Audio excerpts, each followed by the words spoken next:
नमस्कार शेतकरी मित्रांनो, तुम्ही ही तुमची पी-एम किसानची ई-के-वाय-सी तुमच्या मोबाईलवरून करू शकता। ती कशी करायची ते या व्हिडिओमध्ये मी सांगितलेले आहे। हा व्हिडिओ शेवटपर्यंत पूर्ण सर्वप्रथम तुम्हाला पी-एम किसान ॲप ओपन करून लॉगिन टाईप या बटनावरती क्लिक करायचे। तिथे सिलेक्ट नावावरती क्लिक करावे लागेल। सिलेक्ट नावावरती क्लिक केल्यानंतर तिथे बेनिफिशियरी नाव दिसेल। बेनिफिशियरीवर क्लिक करून तुम्हाला तिथे तुमचा आधार नंबर, ज्यांची के-वाय-सी करायची आहे त्यांचा आधार नंबर तिथे टाकायचा आहे। आधार नंबर टाकल्यानंतर तुम्हाला स्पेशल ई-के-वाय-सीवरती क्लिक करून ओके करायचे आहे। त्यानंतर तुम्हाला एक इंटरफेस दिसेल।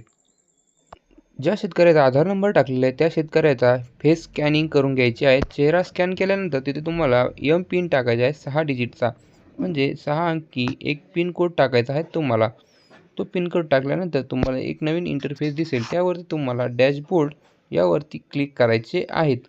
डॅशबोर्डवरती क्लिक केल्यानंतर ई-के-वाय-सी ऑदर बेनिफिशियरी त्यावरती तुम्हाला क्लिक करायचे आहेत।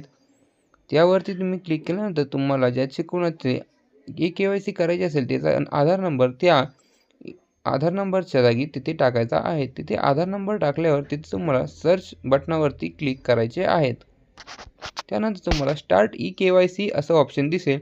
त्यानंतर तिथून तुम्हाला स्टार्ट ई-के-वाय-सी या बटनावरती क्लिक करून तिथे तुम्हाला तुम्ही टाकलेला 6 अंकी डिजिट कोड तो एंटर पिन करायचा आहे। त्यानंतर तुम्ही स्कॅन स्पेस या बटनावरती क्लिक करून तुम्ही ज्या शेतकऱ्याचा आधार नंबर टाकलेला आहे त्याचा चेहरा स्कॅनिंग करून घ्यायचा आहे। फेस स्कॅन केल्यानंतर तुम्हाला तिथे तुमची पी-एम किसानची ई-के-वाय-सी कंप्लीट झालेली आहे असा मेसेज दिसेल। मित्रांनो, तुम्हाला हा व्हिडिओ कसा वाटला कमेंटमध्ये नक्की सांगा। अशाच व्हिडिओसाठी आपल्या चॅनलला सबस्क्राईब करायला विसरू नका।